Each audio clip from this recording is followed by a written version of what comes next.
Yes, good morning, students. Today we are going to start with a poem, Past, Present and Future. As you all know, there are three tenses, past, present and future. And in our life also there are three phases, past, present and future. So this poem is written by Emily Bront. So now she is a nature lover and here she has written about time. So here is a dialogue between the poet and a happy child. So here poet has uses nature to express her thoughts. So we will see in this poem about the past, present and future, and there is a dialogue question answer, okay, between the poet and the happy child there. So we will see what is the difference between the past, present and future. As we all know, the time which has gone, that is the past, and what we are facing today, that is the present, and which is undepicted, that is the future. Okay. So now here there is a question for the poet, and he is asking to a smiling child, the happy child. Tell me, smiling child, what the past is like to thee. So listen here, there is a question, thee. The word is used in the old English and it means you. So what is the meaning of thee? That is you.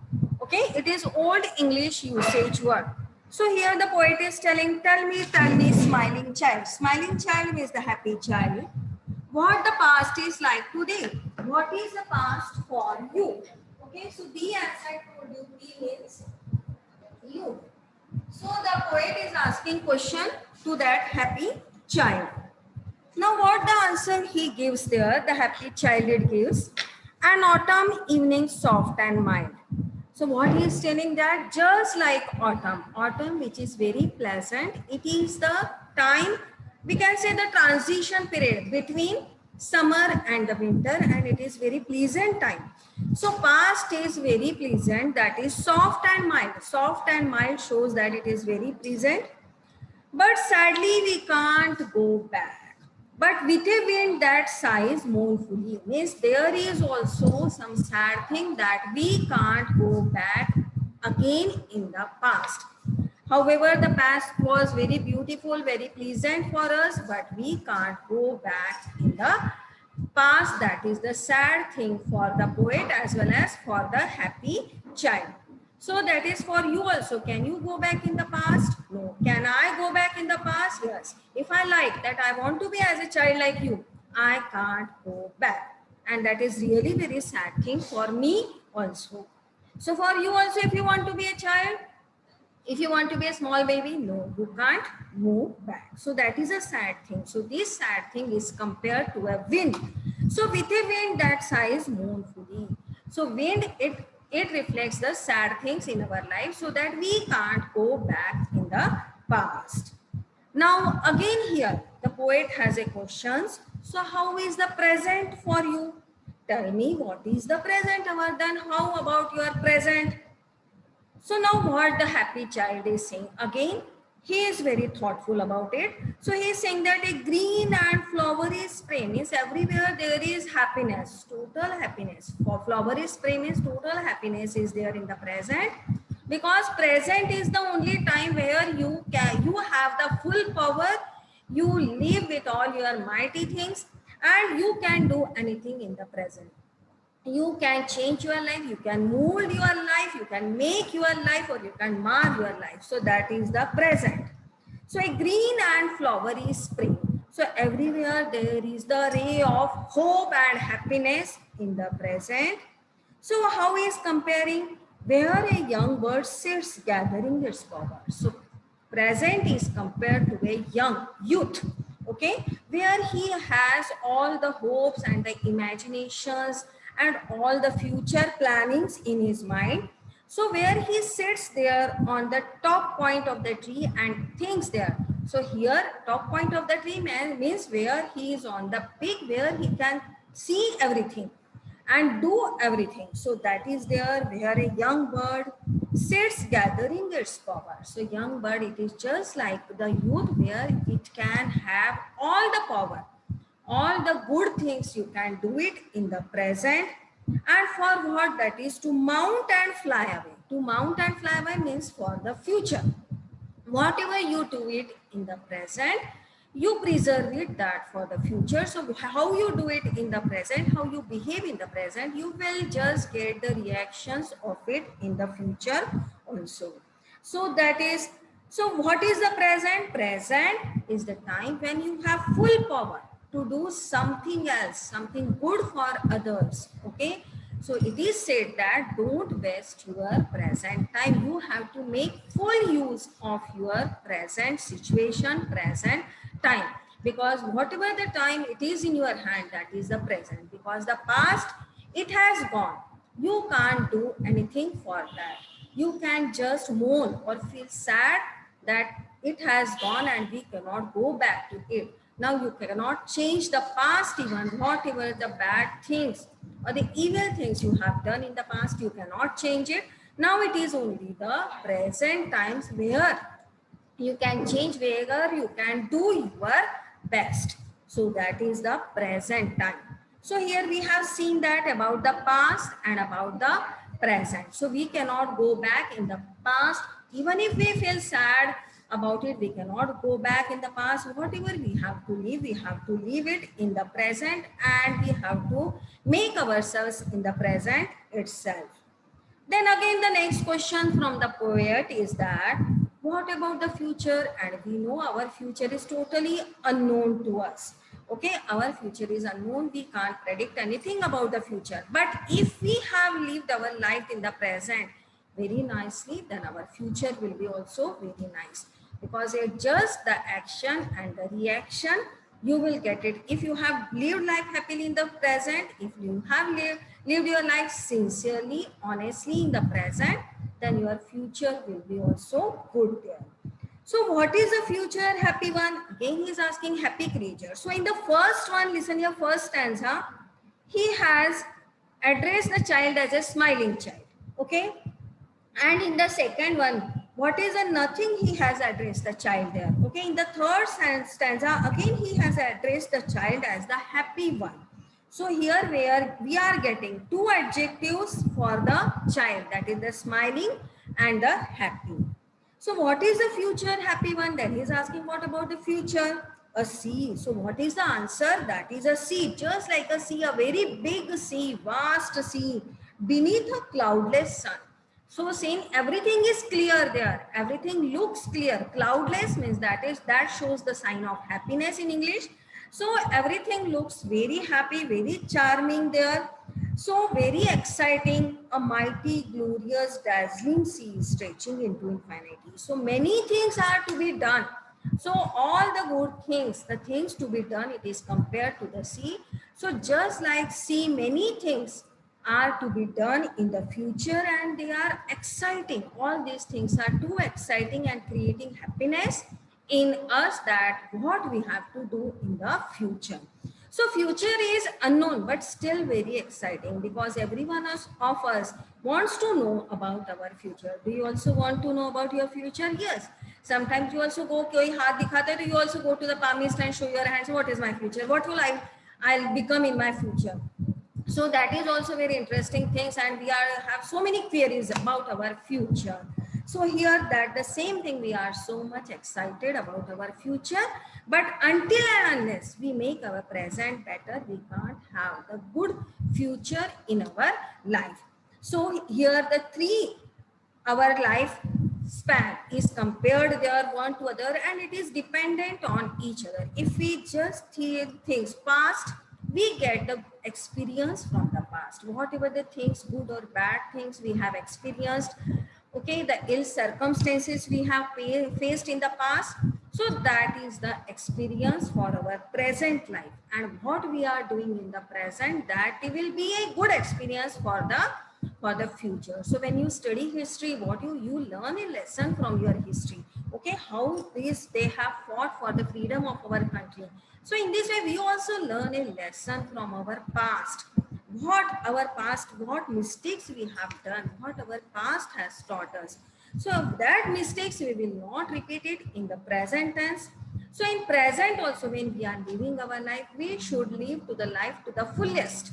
To the fullest means just not to enjoy the life, but when we will enjoy the life, that is when we are living the life sincerely, honestly, and be modest to everyone. At that time, we can enjoy the life to its fullest. So we don't know how much time is with us. We don't know how many years we are going to live in, but it all depends. Our present depends on the past. So we are always connecting that dots. These are the dots in our life, that is the past, present.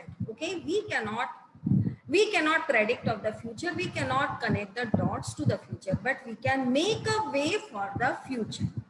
We can only connect to the past and get the experience, get a lesson from the past, and that we are not going to repeat the same mistakes again and again, and we will have to rectify it for the present. So this is the poem about that past is the pleasant time, but we can't go back in the past. And yes, children, listen here. We remember only the good things about the past. We don't remember about the hardships, the difficulties which we have faced. We remember the good things about the past, and there we mourn. There we feel sad that we can't go back in the past. So present is in our hands, students. So we have to live our present life so happily, so honestly, so sincerely, and we should be always helpful to each other, because this is the only present where we have full power. Okay, all the power is in our hands to make our life, to mar our life. So it depends on us. So that is our fate, our destiny. We tell it, yes, that is our destiny, but no, whatever, it is in our hands. So it is, that is present is just like the fate or your destiny, which is in your hands. Whatever you do it in the present, you will get the results in the future. So future is unknown, so infinite there, and we don't know anything about the future, but we can predict by seeing our present, we can predict about the future. Okay, so this is the poem where Emily, yes, the writer Bront and her sisters.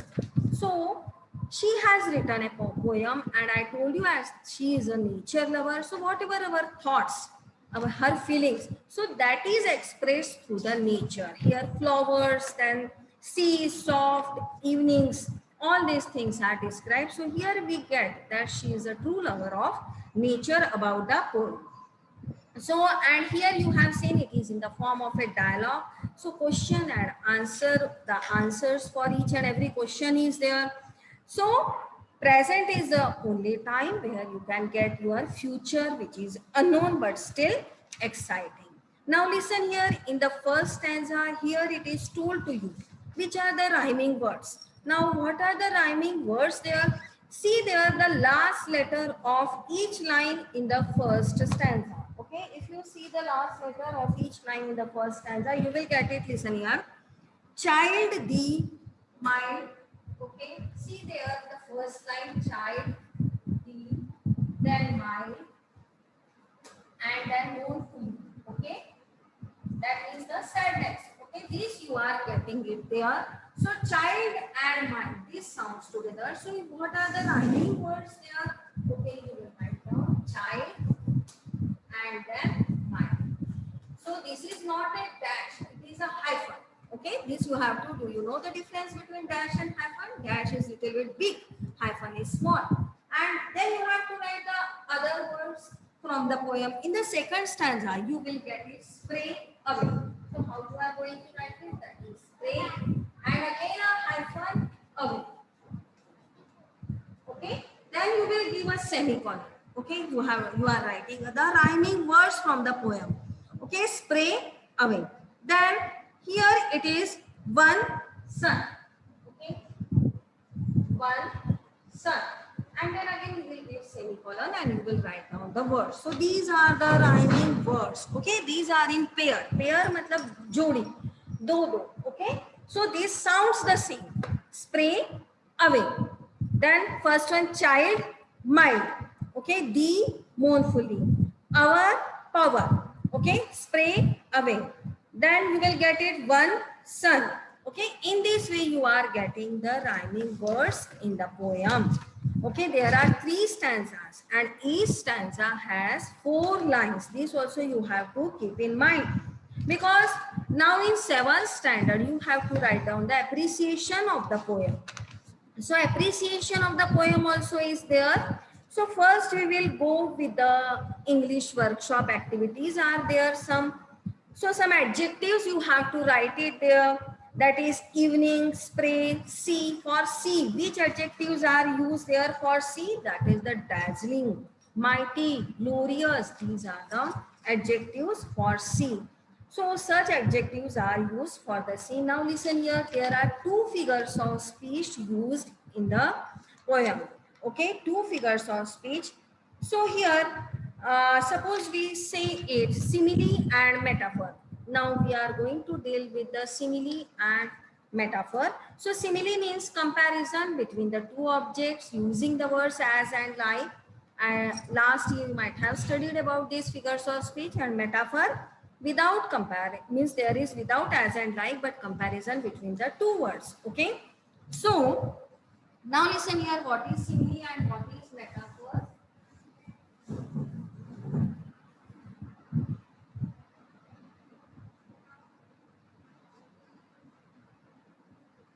Yes, simile, you will get it, that is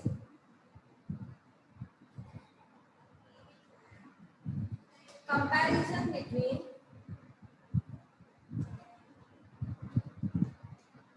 two objects using words as like. Okay, these 2 words are used here. Now what is the example of simile? You will get it, that is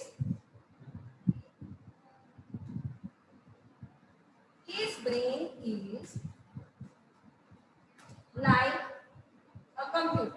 Okay, so this his brain is like a computer. And second one, that is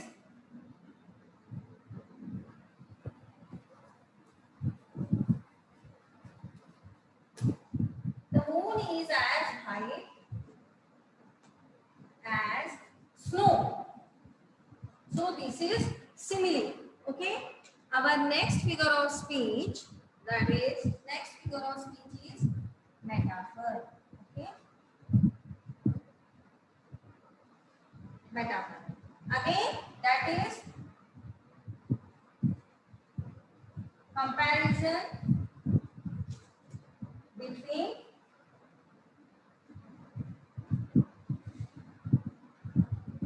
two objects but without using the words as and like. As and like words are not used here.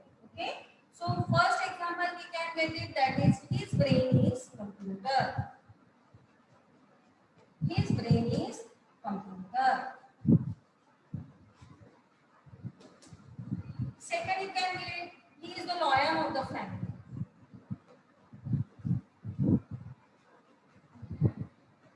He is the lion of the family. Okay, so this is the simile and metaphor. Okay, so after understanding this, you have to find out the figure of speech from the poem. That will be the homework for you, to pick out the figure of speech, simile and metaphor wherever you will find it. Listen here, an autumn evening soft and mild. So there also you can get it, metaphor. Okay, autumn, that is a very pleasant time. Autumn is compared to a pleasant time. So there you can get the metaphor. Okay, so a sea beneath a cloudless sun. In the last stanza, again a cloudless sun, a sea beneath, that is very exciting. There, very exciting thing, that is sea is compared to that vast exciting thing in the life. So that is. Then in the first stanza, with a wind that sighs mournfully wind, there it is compared to a sad thing. So these are the metaphors which are used in the poem. So here, when we talk about these poems, it is about very much, it takes us near to the nature and how nature is related to us. We can compare our life with the nature. So that is also there. Yes, is that okay now? Okay. Tomorrow we will discuss some questions about this poem.